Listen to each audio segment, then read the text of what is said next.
Okay, ladies and gentlemen, good afternoon. Thank you for coming to this panel. Tons and tons of familiar faces. Looks like we haven't seen each other from Bombay since the last few years. So I'm going to do a little bit of a context on this panel because India's witnessed a massive boom in consumers, boom in the business. So it's important to set the right context. It's important to know that we're actually not going to go into copyrights or into financial discussions. This is really more about the new generation of platforms, new generation of consumers, new generation of artists that are actually changing the face of the Indian music industry. It's also important to note that Bollywood, that is a dominant music scene and platform music scene, has now a whole bunch of pop music, non-film music, as we say it. So some statistics to sort of put forth context that India is the number 19 currently on the IFPI global charts. The aim for the Indian music industry is to put it out number 15. Thank you for the correction. So we're already climbing up, and the aim, the vision of the Indian music industry is to actually make it in the top 10 markets by, I think, 2022. What is also important to note is that 21.5% of Indian consumers actually listen to music in India as opposed in a week, as opposed to the global average of 17%. And that's a fairly significant number given the fact that consumption is what eventually drives sales and hence revenue. The Indian streaming market has grown to more than 150 million monthly active listeners and expected to touch close to 400 million across the next 2 to 3 years. India is also YouTube's biggest and fastest growing market, and TikTok has seen unprecedented growth in the region. The Indian music industry is growing at an annual growth rate of more than 20% year on year. And the Music Royalty Collection Societies, PPL and IPRS, are back in form and spewing out revenues from public performance. But the most important thing is that non-film or pop music, as we call it, is now contributing between about 25 to 30% of sales across the board. And I think that's the most significant part of this panel. So quick round of introduction to the panelists. There's Hari Nair from TikTok, from ByteDance, looking after the music part of the business. One of India's most prolific artist managers, Tarsim Mittal. Gurpreet Singh, who runs One Digital Entertainment, a third-party platform not aligned to any particular service. So it's an independent platform that works with brands and artists. Vineet Thakkar from Universal and Prashan Agarwal from Ghana. So a big round of applause, please. So we'll start with you, Prashan. Ghana recently crossed 100 million monthly active users. So from your point of view, please help us understand what is an Indian streaming consumer and some of the dynamics of user behavior on Ghana. And secondly, what kind of music genres are consumed and how different they are from the last 2 years.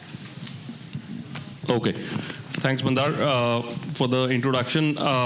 I think the market in India, post 2016 September, when the entire data revolution took off in India, has just galloped, and today stands at about 150 million monthly active users who are streaming, music online in a legal way. And I think there are three ways to kind of look at this. One is from a user demography standpoint, how that has changed in the last 2-3 years. Second would be on content, and third could be on product. So I think from a user perspective, what we have seen is there's a lot of millennial population which has come online in the last 2 years. While we had a majority of population which was 25 to 40 years old about 2 years back, today almost 55% of consumers on Ghana are in the 15 to 25 bracket. So clearly, with that change in demographic, we expect that there's a lot of change that will come in terms of content consumption also. The other interesting fact about the Indian consumer is that most of the Indian consumers are, listening in either 2 to 3 languages. Because, we've been kind of brought up in a domestic language, which, for most of us is either Hindi or one of the other languages. And a lot of us actually, are able to speak 2 to 3 languages. And so we consume Hindi and English. We might consume, another domestic language like Punjabi, Hindi. So there's a lot of cross-connect in terms of the user, in terms of their listening habits. From a content perspective, I think what has changed is Bollywood, was what was leading the market with almost 75 to 80% consumption. And that today, although the market is growing fairly well for Bollywood in terms of number of streams on an absolute basis, what has changed is the market share or the consumption. Today, 50% of consumption happens on Bollywood Hindi music. And the interesting phenomena that we are seeing is that, regional or domestic language content, India has about 29 odd languages, and content is produced in about 22 of those languages. A lot of consumption has started happening in those languages, including tier 1, 2, and 3 markets. And so that domestic language consumption today stands at 35% on the platform. So that is one of the big changes. Second is, of course, in terms of more millennial population which is coming online, there's more and more music that we are seeing which could either be new music. So new music is much more successful than, retro. 90s definitely, is at an all-time high because there's a lot of remixes of songs which are being produced. Most of the Bollywood films that we are seeing now have 1 or 2 remixes from the 90s. And so what that is doing is that 90s music is just hitting, sky-high numbers. The contrast to that is that with that happening, original music, as we call it, which was getting introduced through movies, has, of course, taken a beating. And that's where I think there's a lot of role where, non-film music now has started to take some shape. One of the domestic languages called Punjabi already had a very, very active non-film scene. So that continues to do pretty well, and that today contributes about 15% of consumption on the platform. From a product standpoint, I think the other thing I just want to share with you is, from a product standpoint, we have seen a lot of innovation in the Indian market. And voice search continues to kind of surprise us, with almost 24% of consumers on our platform today use voice search. And that basically, is the power of voice search, that, you can actually be speaking in 29 languages, but you can just come to the voice search within the app, and you can just say, play a song or an artist, or whatever is, the mood that you are in terms of listening to a song. And then the system automatically plays you the next 15 songs. So that clearly is, one of the key product innovations, apart from a lot of other product innovations that we can talk about. But that stands out. So that broadly, sums up, I would say, in terms of what has happened in the last 2 years in the Indian ecosystem. Right. Thank you for that. I think at this point it's important to note that whilst the world moves to data, in markets like India, and I would imagine in some other countries in Southeast Asia, voice and the cheap rates for that remain the dominant factor for search, pretty much out of phonetics or out of languages that people come. So, Vineet, you, Universal, and you have kick-started Viral, a label of Universal that exclusively develops pop music talent and has begun heavily investing and promoting a genre of music that was shadowed by Bollywood for many years. So we'd like to know the story behind Viral. Help us understand some of the consumer dynamics that you see whilst engaging consumers, particularly for Viral and the younger set of audiences. And what are your favorite platforms currently to market your acts and your music? Sure. I think I'll go back to what Prashant was saying. I think the turning point in India was September of 2016, when the 4G data revolution actually took place in India, right? So there are 3-4 things that kind of happened in parallel, which has kind of created an opportunity to look at non-film music in a very differentiated and serious manner, right? First of which was that with the penetration of low-end smartphones, availability of high-speed data at significantly low cost, the primary screen became the phone, right? Which meant that a lot of demand kind of increased for entertainment content. And in entertainment content, music remains to be one of those primary sources of content consumption. Having said that, at the same point in time, there was a proliferation of OTT platforms like Gaana, JioSaavn, and the others. So there was availability of platforms where a consumer could consume the content. The third thing was the fact that if you look at Bollywood, which dominated the entire music scene for the last probably decade or two, one of the limitations that it had is that there are 250 films that get released in Bollywood in India every year. With this sudden change, there was no way that Bollywood was going to amp up the number of releases up from 250 to 500. So 250 films remained where it was. And what typically tends to happen is that not more than 50 films in a year actually see the light of a successful weekend at a box office. So which boils it down to essentially 50 soundtracks. Now each soundtrack in a Bollywood film does not have more than 4 songs, which makes it a universe of about 200 songs, right? With all these changes that were happening, it was very obvious that the demand kind of far was going to outstrip the supply, and that's where one read the opportunity that you needed to do something to fulfill this consumer demand that was going to be out there. And that's when we started Viral as an initiative. We started with the objective of building actually a culture and category of non-film music in India. We call ourselves genuinely like as an artist-first label, because everything that we do is with respect to keeping artists at the center and forefront of this entire initiative. We have a couple of properties that we've developed at the back of it, again, which is in line with our vision of building a category and culture of music in India.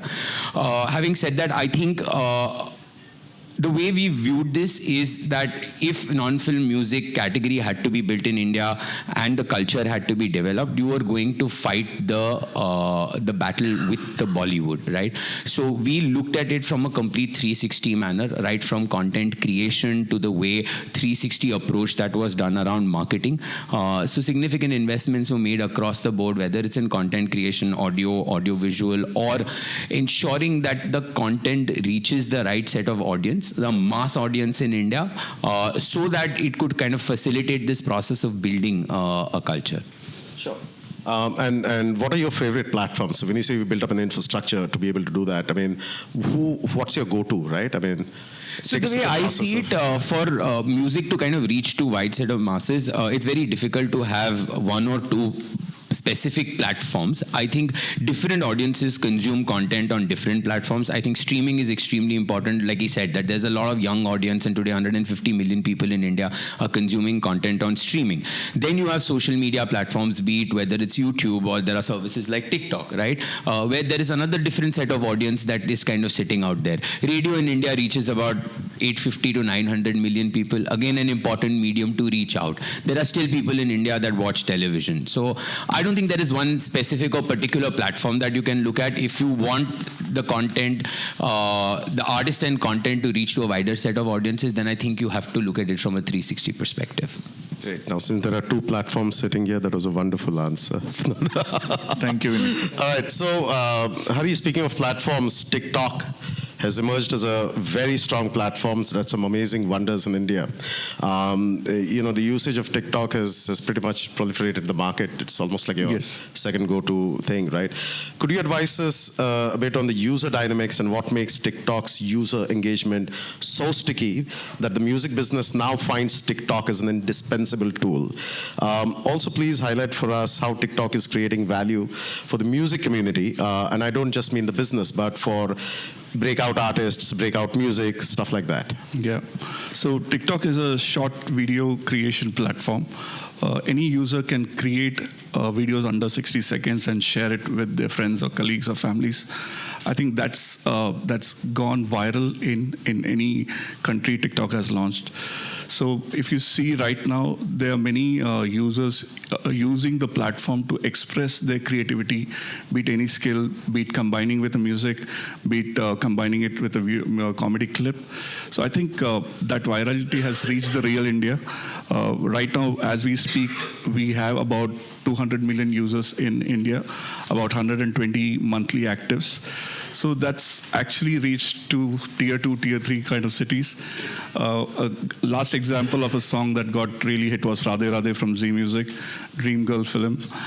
Before that, today morning I met with one gentleman from the industry from Haryana. He's sitting out there, and he was mentioning about one small Haryanvi track going viral because of TikTok. So people are realizing the value of TikTok, and there are many examples like that. One of the examples that I heard from UMG team was Akul and Lal Bindi, and I think Vineet can talk about it. Sure. So just before actually examine, and please, one of the things that we're sort of noticing is that these are, just for the sake of the audience, non-film is actually pop music, so I want to reiterate that and just ask you guys to talk pop just because we have a diverse set of people here. And the second is that India typically, the whole rise of TikTok, there was a great article at one point that there are so many people in India that the word time pass is a big thing.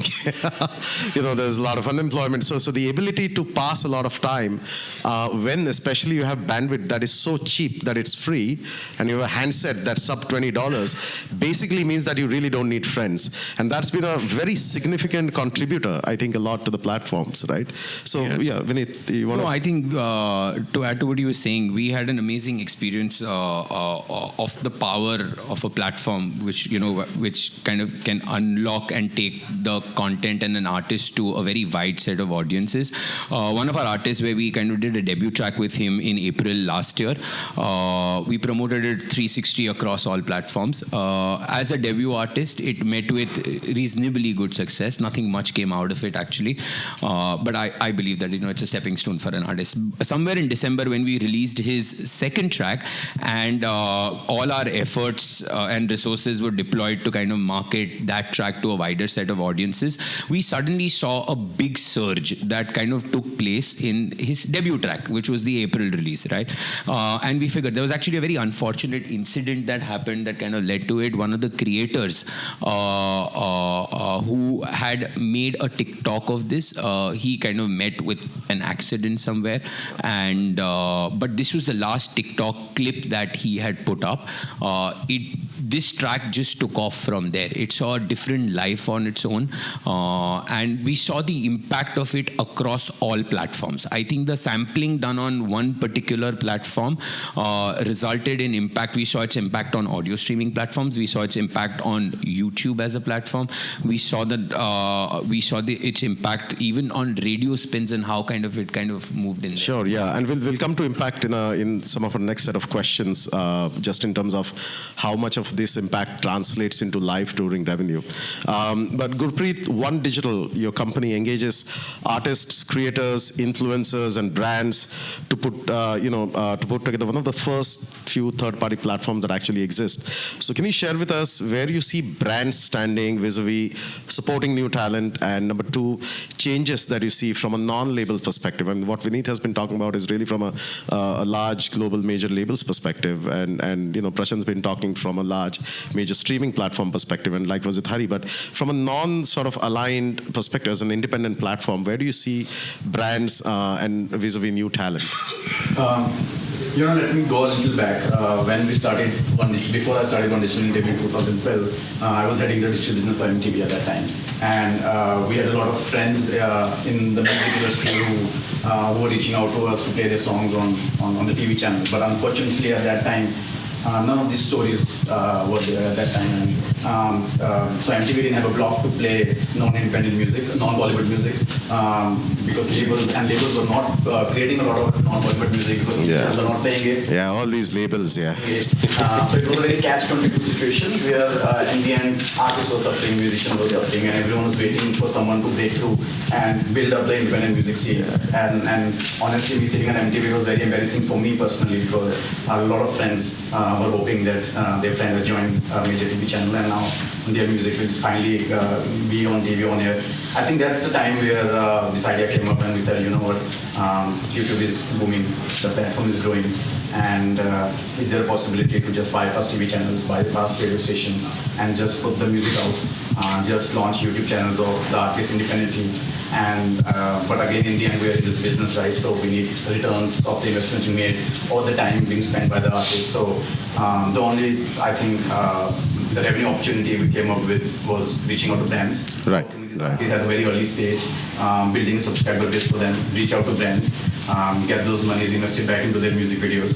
I think, in fact, one of the top hip hop guys now in the country, Raftaar, Ankit is sitting there who manages him. We started building Raftaar 6 years back by just putting lyrical videos on sample beats on his YouTube channel, and started getting their traffic. And as a matter of coincidence, his first branded deal came from Singapore, from Maker Studios, for a Maxwell Global. Anyone from Maker here? Gautam, who used to be at Maker, Right. now. Well, I got a few acts too that I want to, pitch to Maker. And in fact, they funded one of the Raftar's initial first videos. Right. And from there on, Vodafone, Tinder, and I don't think there are many stories from India. There are multiple in the West where musicians can claim that they make more money from brands than they make from royalties. I completely agree. Yeah. Raftar is one of those. Yeah, I think, again, for the benefit of the audience, the word brands and brand involvement, I mean, these things were so common in India way before I think the rest of the world discovered them. Just for your knowledge, most concerts are actually sponsored by a brand. There is no impresario system of concert promotion where you sell tickets. Everything relates back to a brand, whether it's a Bollywood movie, whether it's a pop music product or pretty much anything else.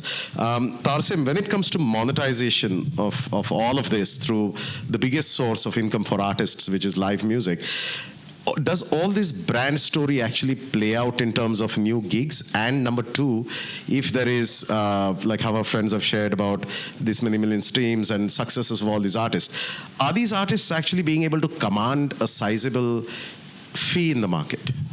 Yes and no. So I'll tell you both the sides of it. To be honest, yes, these platforms give a wide spread reach to the artists and the creators. But live is a different ballgame. There are hundreds of artists who are extremely popular, decently big, decently successful, but they are not great in live performances, and they do not make even like 5% of money from the live performances. And there are hundreds of artists, I mean, I can name a few examples, who do not have a Bollywood playback, who do not have a huge YouTube following, who do not have a huge base on TikTok, who do not have huge streaming count. They don't have a playback, they don't have non-film, but they are extremely popular in the live space. Example, Rahul Vaidya, I mean, who has none of these things on a very large scale, but he is one of the most loved act in the live space. But also because internationally, when we talk about live, we understand that it's live concerts where people buy tickets and come. India is a different story. So India is not a market where the ticketed concert is the major source of revenue in the live business. I remember we were on the panel last year and I said, I want to say the same thing again, that in India the biggest revenue of live shows is from private events, which is weddings, birthdays, anniversaries. I have a lot of money, I want to have a party. Okay.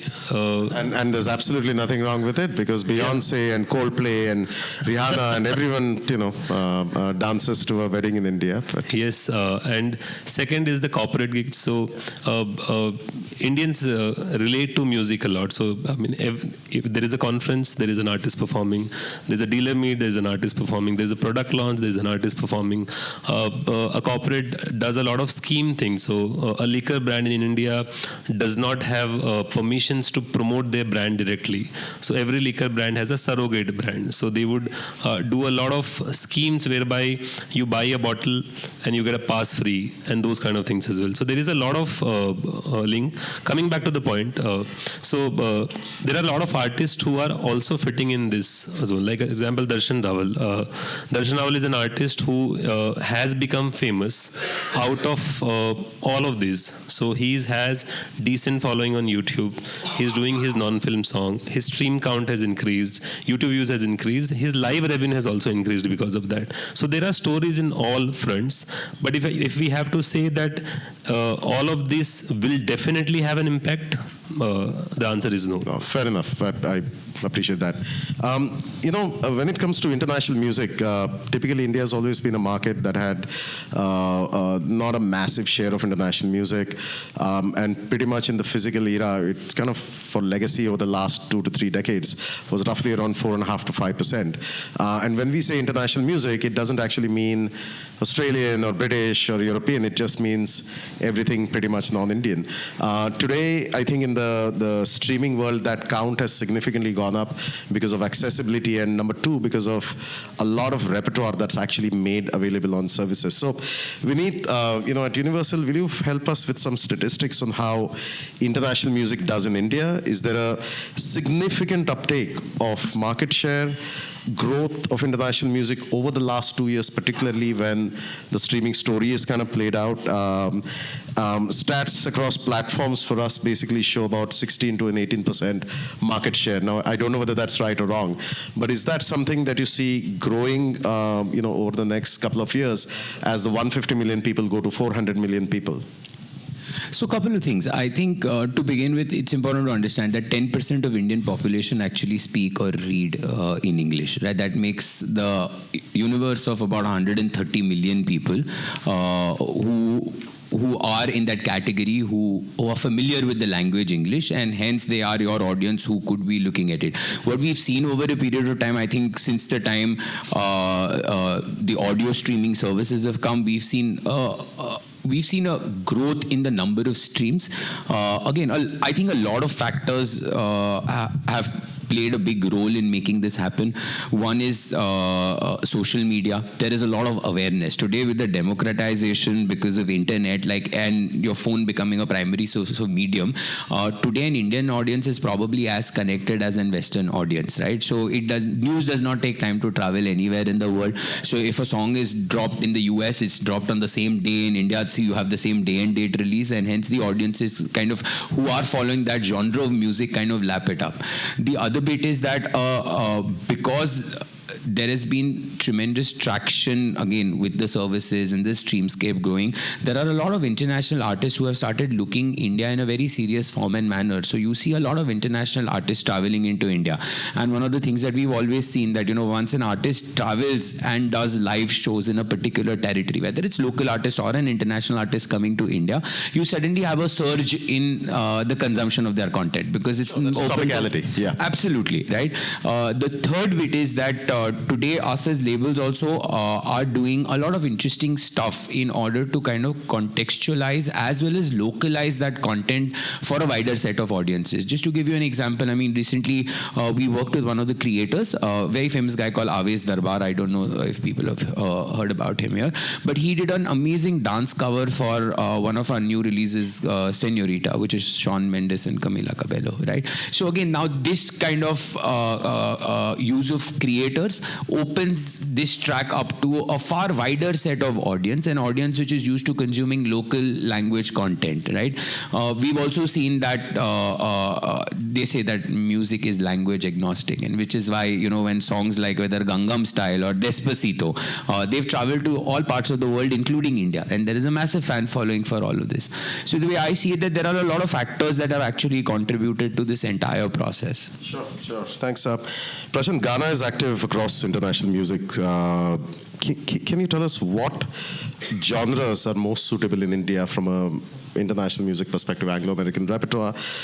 What do your trends show? And do you believe that the share of international music will grow from the 16 to 18% as this goes to about 400 million MAUs? Yeah, so let me take the second point first. I think, the share of international music consumption has increased almost twofold in the last 2 odd years, and we think that will continue to grow. And the reason is, of course, there's 130 million people who possibly speak English. But today what we have seen with the Despacito is that people don't need to understand the language to consume the song. And so we had people from tier 3 towns, tier 4 towns, tier 2 towns who were actually grooving to that song. There was a lot of consumption that was coming from Punjab and Haryana and these kind of places, and where of course, so the maths doesn't add up in terms of saying that the population of people who will understand and appreciate. So that possibly, that horizon today is much wider, given that the songs are actually picking up on a social media platform, and the diffusion happens much faster. The second point is, if we take the same example of Señorita, the last song of Camila, which was Havana, it took about 1 year in India to become famous. So, one of the constant challenges that we were facing as a streaming platform was that English music in India used to take about 9 months to 12 months to kind of, reach crescendo. And so our top charts will be lopsided if you compare it to US top chart. And this was about 1.5 years back, because we saw that, a lot of consumption started happening only when the diffusion started happening of the songs. And so the songs were late to the market in that sense by about 9 months. That today has changed because of social media and the propagation that a TikTok brings to the table. What is happening is that the diffusion is much faster and people are latching onto the songs much faster. So you will see that the song becomes a hit pretty much in both territories together. From a genre perspective, I think definitely pop continues to be one of the leading. English pop continues to be leading the market in terms of number of streams, because that's more appealing in terms of how people look at it. And also there are some names like Taylor Swift, Justin Bieber, who have kind of traveled much deeper into the country. And then of course there's EDM, which comes pretty much next, and then hip hop. Sure. So, one of the things, and whilst not taking anything away from the platforms, is that because the world is flat, and like I think Vineet mentioned that the releases happen pretty much at the same time, the Indian consumer has actually turned into a multi-genre consumer. So you will consume EDM, you will probably consume Bollywood, you will probably consume Punjabi or any other local language that's popular, all at the same breath in the same night, and you don't need to be drunk for that.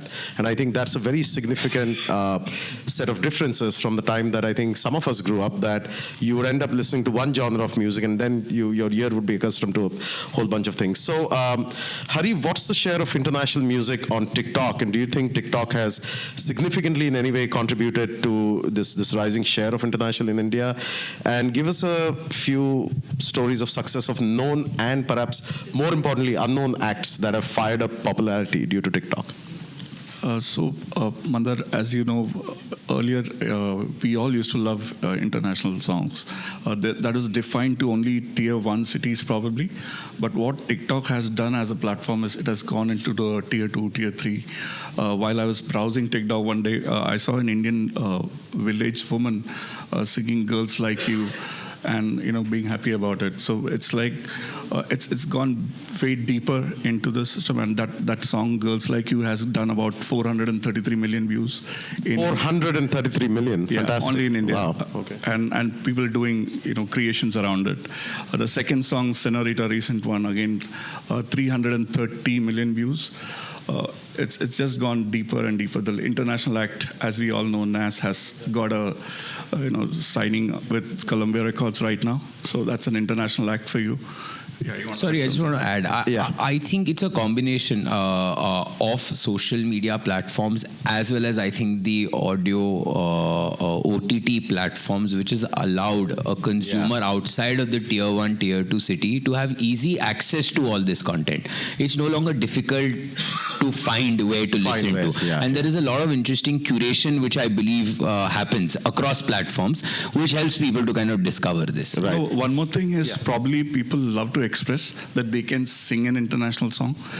That's also, I am like a cool guy type kind of. Well, I think there's a big old saying that Indians don't listen to music, Indians sing music. And I think, that came from the IPRS chairman, Javed Akhtar, and I was actually, who's a lyricist, and actually, it kind of put things a lot in perspective, resonates with what Hari was saying. Gurpreet, are you doing any interesting collaborations, like I said, that are not label-centric, and are you open to artists from across the globe, again, new artists, unknown talent, that will work with people that you help? Just like Vineet and Hari mentioned, for the international music, there always have been an audience out there in the smaller cities and towns as well. But I think the biggest issue has been discovery of that content. While the top 10 superstars in the West, they will reach out easily, backed by media and all, to those audiences. But smaller creators or new bands, new artists coming up, the issue always has been discovering that content. And when it reaches out to the audiences, if they like the content, you convert them into a fan, and they'll start following that band and start listening to their music. I think one of the very interesting case studies for us in last October, November, when Pepsi Global and Simon Fuller's team 19 Entertainment, they reached out to us because they were flying in their band Now United to India. And while they had a decent fan following in the global markets, but their following in India was still not to a larger base. So to work on that project, we got Badshah to collaborate with us on the track. Before they could fly into India, we recorded a song with them in LA. As soon as they flew in, this very second day, we shot a music video having Badshah on board. Badshah is one of the biggest hip-hop guys in the country. And we put the song out to ensure that Badshah's audiences, his fan base, also discovers Now United. And then the content speaks after that. We did a concert in Mumbai where along with Badshah, along with those boys, we got the biggest digital influencer in the country by the name of Prajakta to come and do an act at the concert. So there's a lot of cross-pollination, cross-collaborations that we do just to ensure that people can reach out to the fan base of different artists and make the best use out of it. Right. I'm just going to ask, how many people in the audience are artists or artist managers? Okay, wow. Hey. So, okay, wow, that's good. So I guess that's useful information. Okay. Nobody's saying yes or no. It's a great Indian rope trick. I don't know, yeah. All right. So Tarsem, have you had any of your artists? I mean, you manage the cream of some of the Indian artists. And not only is some of the biggest ones signed to you, but there are significant amount of newer talent signed. And collaboration these days is the new word in the music industry. I think the music industry basically loves buzzwords, right? So collaboration is the new buzzword. So have any of your artists approached you to work with artists abroad? And if they do, would you be willing to work with not only a known artist, but say people within the audience here? Okay, so it's a tricky one. Let me try it. Sorry. So the honest truth, even the artists from the West want to collaborate with Indian artists. I mean, I keep attending these conferences, having conversations with multiple managers, label representatives. The problem is that none of it has become a great success as of now. There had been multiple collaborations in the past, recently, a few years back. One, I can't name the artist, I'm not allowed to, but one of the artists we manage has already signed a deal with an international label last year, and they are doing a 15-song album. Somebody's smiling. Yeah, somebody's wanting to. And each of the song, they are one of our A-lister act. Each of the song is a collaboration with a Hollywood, a West artist. And there's a 15-song deal. There are 8 songs which are approved on the recording stage now, and it will see the light in the air by next Jan or Feb. It'll start releasing. That's a big one. I think that's the biggest one till now. Plus, when you talk about the younger artists, yes, it is about the content and the people liking it. So, for example, if somebody has a track, until and unless 2 artists love the same track or feel connected to each other musically, it doesn't happen. And I also feel there are a lot of time conversations happening, but nothing happens after that. So when you meet at the conference, you're very excited. Collaboration, as you said, is a great word. People feel great, and then the track never comes. Okay, and it becomes a So I just want to add. Yeah. So please. I think one of the reasons why a lot of collaborations haven't possibly worked, and I'm talking more from collaborations locally, is because of a mindset problem. A lot of labels in India feel that my artist should not work with an artist from a competing label or so on and so forth. Anybody on this panel? I don't know. So I think there are levels of insecurities, and I genuinely don't comprehend why. We've always encouraged artists, creators to get together, put them into a room, and if they vibe with each other, they'll come up with something magical. Because at the end of the day, a true collaboration is one where both sets of artists need to benefit, right? Their sound needs to reach to a newer audience. They need to come up with something which kind of creatively stimulates them as an artist. So I think it's been more of a mindset problem. We've opened the floodgates as far as we are concerned. We are very encouraging of all our artists to do any and all sorts of collaboration that they creatively creatively feel fulfilling. But And then I would- which is the label then who puts the music out? If it's your artist who collaborates with label from other artists? Honestly, I think that's That's not a very difficult one to kind of answer. We've had instances where two artists have collaborated, one of ours, one of other labels. We've done it on our label. We are doing several other collaborations where our artists will participate and do the release on the other label. It does not really matter. So I want to at add, the end of the day. Mandar, one of the biggest problem, because I've been working on this collaboration for almost a year now, and I have had multiple conversations. One of the collaboration got stuck because of the right sharing issue. Now, in India, we work in a different, environment. But out in the West, the environment is completely different about owning the rights, and you can own the rights without even investing money. And when you talk about a collaboration, if you're talking about releasing an international English song, okay, you cannot just release it in India. I mean, it has to be an international release to reach to the market. Now, who will fund that money and who will own the rights? There have been several conversations, and one project where one of our artists and one leading artist had agreed on a track, it got stuck and nothing happened. Yeah, no, I think the rights conundrum, so to speak, is a big one, but we'll certainly But come to that. I think very soon things are improving. And Yeah, I just want to add one thing. We recently signed an artist. He's a young rapper. There's no original song, but we're talking about the international impact. He has about 150,000 subscribers on YouTube, and all he has done, he has sung Spanish tracks with a Hindi mix. A Spanish English track with a Hindi mix called Badal. Right. He has about 150,000 followers on YouTube. It's not that people don't consume; people are consuming. And VidyaVox is a great example of that. I mean, Sure. Vinit, Universal is very active in working with brands across the spectrum. You have several properties. Can you tell us about a couple of these properties that Universal has created? And maybe talk a little bit also about some of your experiments with hip hop, that either you work with brands or the fact that you're starting to work with. So it's all like an extension of promotion. There's viral, there's some of the branded properties that you're doing, and you're investing in newer forms of music that have actually not been called mainstream before in India. Sure. So I think everything, so I'm going to reiterate this again. Everything stems from the philosophy of actually wanting to build a culture and category for non-film music in India.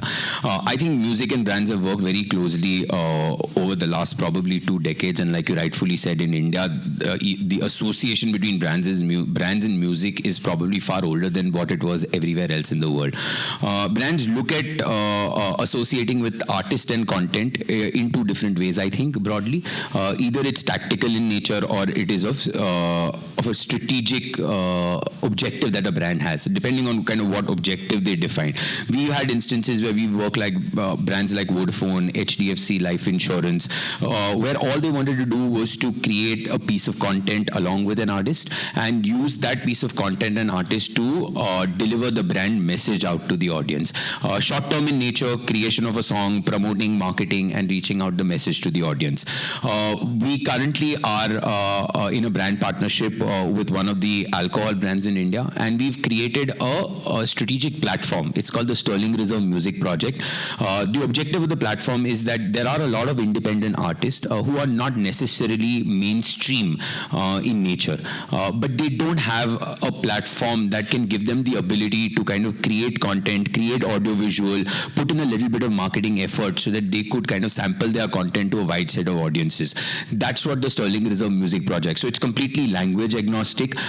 It's completely genre agnostic. We've done from a Tamil hip hop track to an English track to a mainstream Hindi hip hop track. So we've kind of covered all genres because we truly believe that I think in the coming 3 to 5 years, and like he rightly pointed, that the share of Bollywood content consumption has decreased. We see that going down further because India was probably the only country in the world where there didn't really exist an artist-driven music business. I think the time and... It was all song-driven anyway. Absolutely. Yeah. Right. So I think it kind of gets there. With regards to hip-hop, I think Mass Appeal India is something that we kind of recently announced. it's our endeavor in India to again build a category of hip hop. Hip hop is one of the fastest growing categories everywhere else in the world in the form of genre of music. We truly believe that India also needed a platform that could enable the incredible hip hop talent that kind of exists in India.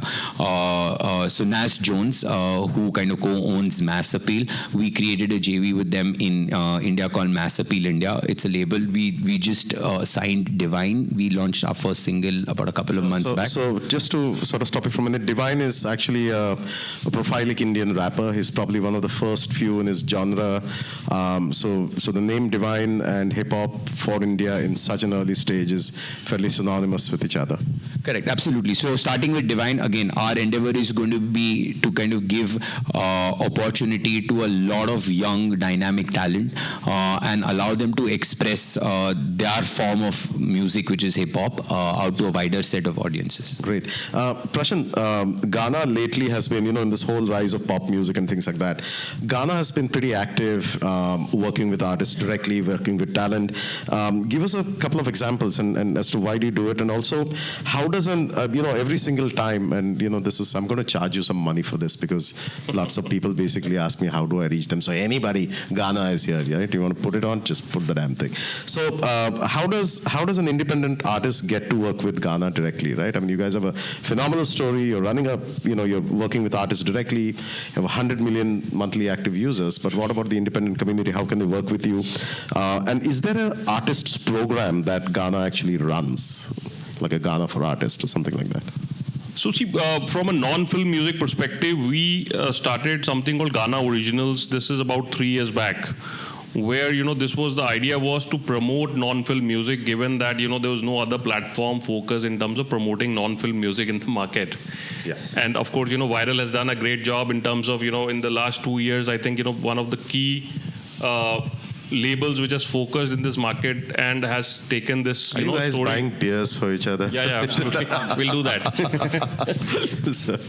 So they are doing a fantastic job. As part of Ghana Originals, what we have done is essentially this is a series where we do about 12 to 13 songs. We take about 8 artists who are well known, and we take about 2 artists who are upcoming artists, and we have seen a fair bit of success on this program. Milind Gaba, who's now one of the Punjabi sensations, we did one of the originals with him in the first season called Main Teri Ho Gayi. That did fairly well, and he shot into limelight post that. And we did Tera Ghata, which was again absolute newcomer called Gajendra Verma. That song last year was one of the biggest hits of the country in the non-film music space. So from our perspective, how we look at this is, one is we want to create more and more platform for distribution of non-film music, and we partner with all labels, big, small, to be able to kind of get the songs on the platform and give it a marketing distribution platform, if I may call it that. Yeah. And our focus is basically to be a distribution platform. So if artists come to us, then we'll work with some label to do the A&R and essentially get him to do a good song. Our job is mostly to do with the distribution. Sure, but would you for instance, if there was an opportunity to work with talent internationally of some of the younger artists here, and would you have the ability to generate that? Would you take that lead role and work with Avineet to say, for instance, help us with the A&R and let us put together this track? Is that something that you look forward to? Yeah, absolutely. Because see, we think that we are mostly a marketing distribution platform. Understood. So we don't want to be in the rights business. We don't own any rights. Who does? The rights are with the labels. Thank you. And thus our job essentially is to understand which are the songs which will work with the audience, given that we have a lot of data, we understand our audience. Right. And being able to shape that song in a way where it starts, appealing to our customers. And then, of course, we look at just promoting the song in lieu of exclusivity on the platform. Right. And speaking of Tera Ghata, Hari, which Prashant mentioned, how does TikTok work with brands to present tailored opportunities to labels or artists, even directly maybe, or TikTok's own creators for that matter? Right. And are there any stories that you can share with us of breakout talent, songs or talent that has actually emerged from the platform, even offline with a sizable impact directly as a result of the TikTok success? Right. So, Mandar, we work with brands directly, be it FMCG, retail, or any industry. We have seen, so I'll give you two examples. One is a non-music brand, which is Pepsi. We did a campaign with them called Swag Step Challenge, which had an original composition from Disha Patani, Badshah, and Tiger Shroff. That actually garnered about 21 billion views. So that was a huge one. Yeah, 21 billion views. So that was a huge one for Pepsi, and Pepsi opened up their official channel. The song was also good. I mean, it was curated by us. I mean, we are music consultants to Now Pepsi. they're buying each other. He has to jump in. Somebody buy me a beer. Okay, sorry, go on. Hari. So that was one. Second was with sorry. No, go on, Hari. So second was with Sony Music. We created the first musical sticker on TikTok for their song called Hi Oye, and that probably that song got about 630 million views. So that was a huge one. In terms of initiatives with artists, we have started an initiative called TikTok Spotlight, which we did in Korea and Japan in partnership with 21 labels and publishers in that region. So basically, it's a platform where original compositions can be uploaded, and you can connect the artist with the labels. Right. Gurpreet, at this sort of stage of international and Indian and content going all across the place, and music going, I hate the word content actually, how much of your view count across the one digital network actually comes from outside of India? See, we do around 2.5-3 billion views a month on a network, and around 30-35% of that comes outside India. I mean, in global markets is one of our big segments, and it becomes, from a revenue point of view, it becomes even bigger because of the higher CPM rates and as such. Yeah. And Hari mentioned about Korea and Japan, and this is one of the sort of sticky points about other Asian music actually getting into India. And the Korean music, and I think Spotify recently announced that in their top 5 there was a Korean act that was there, and we all know that BTS is popular. BTS story is actually being put out in a theater, forget online, in an offline theater, large PVR chain, as a movie going out. And there is a significant rise of this self-organizing fan clubs, right, that keep pushing this. So I just want to ask each of you to take your take on Korean music, and do you see that as something, we all talk about international music, which is basically in the Indian language, but this phenomena defies any logic. There are no cultural similarities of any kind between India and Korea. And is there a take that you have? We can start with Prashan. Yeah, so see, BTS has gained tremendous popularity in the last 2 years.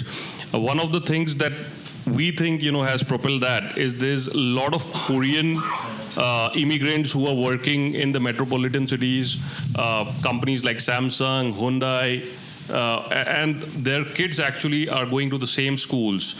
There are a lot of people in Delhi, like my kids go to school, there's a lot of Korean kids in the class. And so one of the cultural, influences might be that since, kids are sharing classrooms, that's where, the first initiation might be happening is the guess, because we see that most of the consumption of BTS comes from the top 4 metro cities, and so that could be one of the influences. Sure. Yeah. But we definitely see there is K-pop contests happening. There's of course cultural centers from the Korean embassy where we see a lot of talent going and performing on K-pop.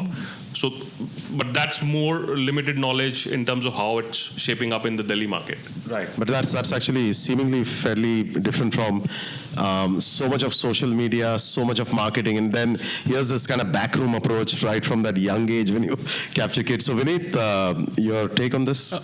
I look at it It's not slightly. only about BTS. No, I get it. I look at it slightly differently. I think in today's day and age, social media has played one of the biggest roles in connecting artists and their fans, right? And today, an artist does not build a fan just purely on account of the music, but also because of the personality of who they are on the social media, right? I think that's where the biggest difference is. So whether it's Korean music or whether it's Latin music, fans associate with their artists because of who and what they are, and hence the following. I can give you an example. I have an 11-year-old daughter, and I think about a week ago we were having a conversation in the house which I was that in totally, Korean? which I was totally unaware of, that there were these two bands, right? I think BTS and Blackpink, and they were fighting for I think some 29 or 30 million subscription on their YouTube, and hence they had invited their army for one to overtake the other. So I think that's how creators have played a big role. I think because even today the young audience is kind of connected onto the social media platforms, a lot of discovery kind of happens out there. No, I can buy that. There's somebody who's not in the audience. Speaking of inciting fans to say, push me up to be number one. We've heard about that recently in Indian context. But anyway, I think he's disappeared at the right time. So I think but specifically to Korean pop, I think for me, I think yes, there is definitely something happening out there. Yeah. Because my daughter's display picture on her WhatsApp is actually a Blackpink band. that is amazing. Yeah, that is really amazing. Gurpreet, your... No, I think Vinita said it very well, because there are no boundaries to the music out here. I mean, we have been surprised with the kind of requests that we get from the fans of these creators, where whenever we put up a post by saying, you know, what is the artist that you're looking, the Indian artist to collaborate with, the topmost comment is always BTS, and yeah. That's a nice thing. Tarsim? So I've done a little research on this, honestly. So my niece is 18 years old, and from the last 1 year, she and her friends are big fans of Korean music. And there was a birthday party at home, and out of 1.5 hour of music played, 1 hour 15 minutes was Korean music. And that's what I asked. I said, listen, what is this song, man? I don't know anything about it. The thing is that there are young kids on stage. They relate to their personality, the style, the hair color, the makeup they do, the costume they are wearing, and it's very engaging music. The beats are very engaging for them. So they don't want to understand what is being said. They just love the entire personality, the presentation, and the beats of the song. So that's what drives them, and that's the generation actually which is driving the K-pop thing. No, but that's a good thing. I mean, that's a generation driving what you said about the music and the beats. I think that's also significantly because a lot of Korean artists have been getting their tracks written in Los Angeles with international songwriters, and that's contributed a lot. I mean, we get this asked often as to, is there a star coming in of India? And I really think personally that I think the writers will come in. I think collaborations help in translating a certain set of vocal octaves, scales, a certain set of beats to an audience that used to listening to something. So, Hari, what's your take on Korean music in India? I don't have any data points specific to TikTok, but I would always say that all this collaboration, please put it on TikTok so that we have numbers. Fantastic. That's a sales pitch if you ever had one, right? All right. At this stage, we're going to leave it open to questions. Please. Yeah. Can you state your name and the question? Sure. My name's Anthony. I'm an artist manager from Canada. Originally but I'm based out of Canada now. I have an artist from the West who, obviously is interested in collaborating with artists from India. Like, what would be a starting point, for us to do that? Okay, so you have an artist, and what would be the starting point for him to collaborate with somebody in India? Sure. Any of you? Further to that question, we also have a song that, if we have a song that might work with an Indian artist already, or would you guys want a fresh song to start as well? So Yeah. I think there are 2 more managers sitting in the room, and maybe more, I don't know, and the labels here as well. I would like to listen to the track. It's as simple as that. I'll give you my contact, send me the track. We'll have to find the right artist who would love the track, and both the artists have to love each other.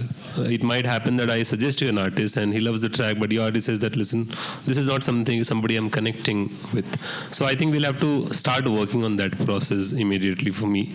And I'm more than happy to receive hundreds of tracks. There is no problem. Till the time we don't find the right match, we'll have to keep working on it. That's my take on it, honestly. Yeah. Okay, great. Any other question? Yeah. My name is Ifat. I'm a local rapper from Singapore. I rap in English and Bengali. So my question is for Harisa. So I want to kickstart like a challenge for my song on TikTok. I know there's TikTok spotlight there, but how can I like have a direct communication with you guys and like try to push like kickstart the challenge so that I can personalize it my way, you know? Yeah. Do you have an account in TikTok? Yeah, I do. Okay, so first send us the details of the account. Keep posting your content, and if people like your content, they will automatically create more creations of your song. I think that will take it up, and if not, we can support amplify that. Because prior to, when my song released, I did it on another app called Thriller. It's also like dance, like music, but TikTok is like more, like there's more features in TikTok, so that's why I want to like kickstart in TikTok. Sure. Well, that's the Happy to man help. sitting there. You just meet him after this, and that's about it. Any other questions, please? Right at the end. Hi. John, I'm a mix engineer. You mentioned K-pop earlier and how they're doing a lot of writing and production in the West, in Los Angeles. I'm a mixer and I do a lot of stuff for K-pop. My question is, does the Indian market do the same thing? Do they go to Los Angeles, export to the West, their mixing, their production, their writing? Absolutely. I think at Viral, what we've always believed is to kind of create an infrastructure for an artist and provide them some of access to the best talent across the world, be it across the field, whether it's music production, whether it's mixing, whether it's mastering, whether it's using different kind of musicians that they would like to use. And we've worked with a lot of people from the West in the past 18 months, a lot of it on technical fronts, a lot of it on music production front, because we truly believe that in today's day and age, when you're releasing content, it needs to be world-class in nature.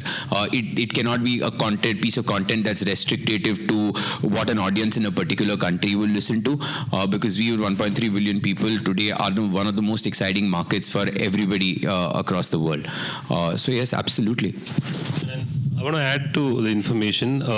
Tons of songs are getting produced and mixed and mastered in the West of Bollywood movies already. Tons of songs, not one, two songs. Bollywood movies and all the top artists from the Tons country. of- If you look at the we manage- description, either mix mastering, programming, something is being done from the West. From our roster, at least 50 songs every year gets mixed, mastered, and produced in the West, not in India. At least 50, I'm just saying. That Okay, do we have time, Mark? Yeah. Okay, so we have time for one more question. Okay, everyone's an expert on India now. And on that note, it's a wrap. A big round of applause for the panelists, please.